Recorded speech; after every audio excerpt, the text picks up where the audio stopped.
Ya, saya tahu, axolotl bukanlah ikan. Mereka adalah monster. Kenapa monster?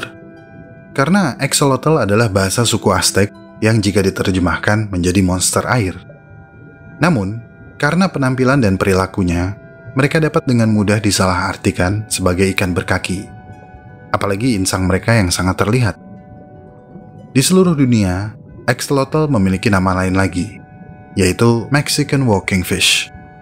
Tapi sesungguhnya, mereka adalah salamander neotenik. Apa itu salamander neotenik? Salamander neotenik mirip seperti salamander. Amfibi yang masa hidupnya mengalami beberapa tahap metamorfosis. Tapi tidak seperti salamander kebanyakan, axolotl tidak menyelesaikan metamorfosisnya.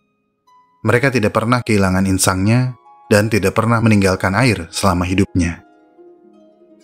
Axolotl adalah binatang akuatik yang menghabiskan seluruh hidupnya di air.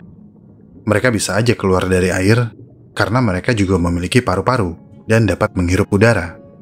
Tapi axolotl tidak akan bertahan lama tanpa air. Seperti semua spesies salamander lainnya, axolotl memulai hidup mereka di dalam air sebagai telur kecil transparan. Kemudian, mereka menetas dan menjadi berudu, dengan insang dan ekor yang pipih seperti sirip.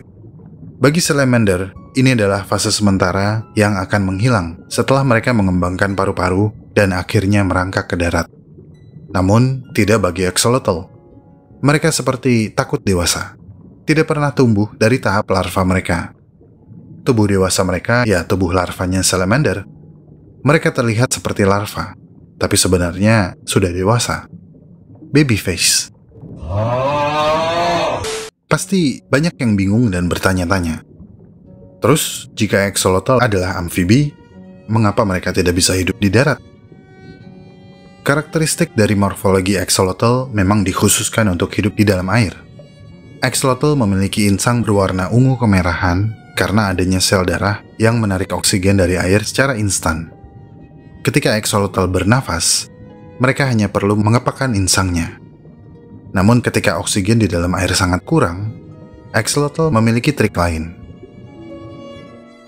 Habitat alami axolotl adalah danau Xochimilco di lembah Meksiko, serta di kanal dan di saluran air di Mexico City. Perairan tersebut cenderung hangat dengan suhu rata-rata 20 derajat Celcius, di tanah yang asam dan minim oksigen. Ketika kondisi air menjadi buruk dan jumlah oksigen terlarut di dalam air sangat sedikit, axolotl akan menggunakan paru-parunya untuk menelan udara dari permukaan air. Dan inilah yang membuat mereka istimewa. Paru-paru mereka adalah contoh ideal dari metamorfosis kriptik, di mana perkembangan tubuh mereka telah matang secara internal, tapi tidak secara eksternal. Fakta bahwa axolotl memiliki dua respirator, yaitu insang dan paru-paru, membuat banyak orang yakin kalau axolotl dapat hidup atau bernapas di darat. Namun, ini tidak benar. Axolotl memang bisa bernapas di luar air, tapi hanya dalam waktu yang sangat singkat. Axolotl tidak dapat bernapas atau hidup di darat dalam waktu yang lama. Mereka akan stres dan mengalami masalah pernapasan jika terlalu lama berada di luar air. Akhirnya, axolotl tetaplah menjadi binatang akuatik seperti ikan sepanjang hidupnya. Axolotl ini sebenarnya termasuk binatang yang dilindungi. Mereka terdaftar dalam daftar merah IUCN dan sangat sulit ditemukan di alam liar. Tapi anehnya, mereka sering ditemukan sebagai hewan peliharaan di akuarium. Well, jika kamu punya uang, apa sih yang gak bisa kamu beli? Selain menjadi hewan peliharaan, axolotl juga menjadi bahan penelitian karena kemampuan regenerasi mereka. Kebanyakan salamander, termasuk axolotl, memiliki kemampuan regenerasi yang luar biasa.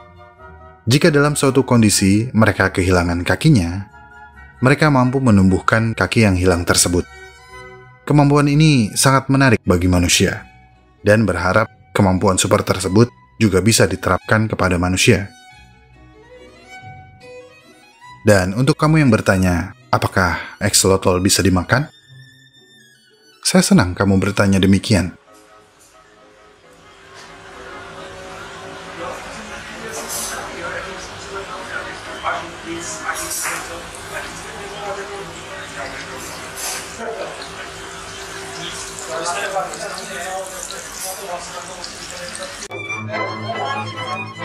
Lepší než kuře.